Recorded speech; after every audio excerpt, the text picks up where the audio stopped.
যখন দুইজন চাদর মুড়ি দিয়ে গেলেন, হযরত আম্মার ইবনে ইয়াসির শরীরটাকে দেখালেন আল্লাহর নবীকে।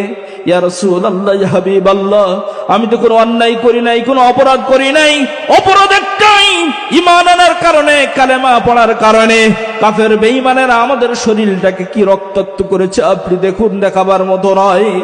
এরপর হযরত খাব্বাব রাদিয়াল্লাহু আনহু শরীর মুবারকটিকে যখন চাদরটা খুলে দেখলেন, আল্লাহর নবী দেখতে পেলেন হযরত খাব্বাব রাদিয়াল্লাহু আনহুর শরীরের পেছনের অংশ দিয়ে ভেতর পর্যন্ত দেখা যায়। হযরত আম্মার ইবনে ইয়াসির বলছে, রাসূলুল্লাহ, ইয়া হাবিবাল্লাহ, কাফের বেঈমানেরা আবু জাহেল আমার সামনে আমার মাকে হত্যা করে পৃথিবী থেকে বিদায় করেছে।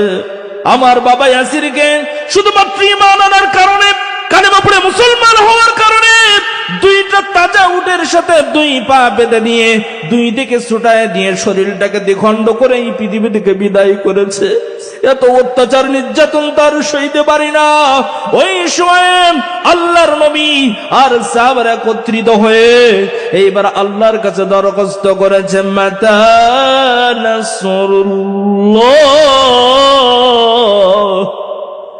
ওগো রব্বুল আলামিন, সাহায্য তোমার কখন আসবে? আল্লাহ রব্বুল আলামিন আয়াত কারিমার শেষ অংশ নাযিল করে জানিয়ে দিয়েছিলেন, আলা ইন্না নাসরুল্লাহি করিব।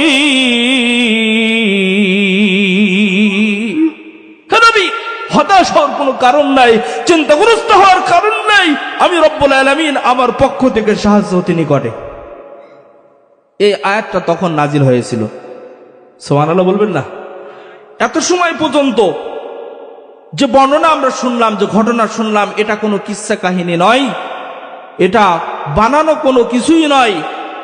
এই সূরাতুল বাকারার 2 নম্বর সূরার 214 নম্বর আয়াত আল্লাহ রাব্বুল আলামিন ওই সময়ে আল্লাহর নবী এবং সাহাবীদেরকে সান্ত্বনা দিয়ে নাজিল করেছিলেন।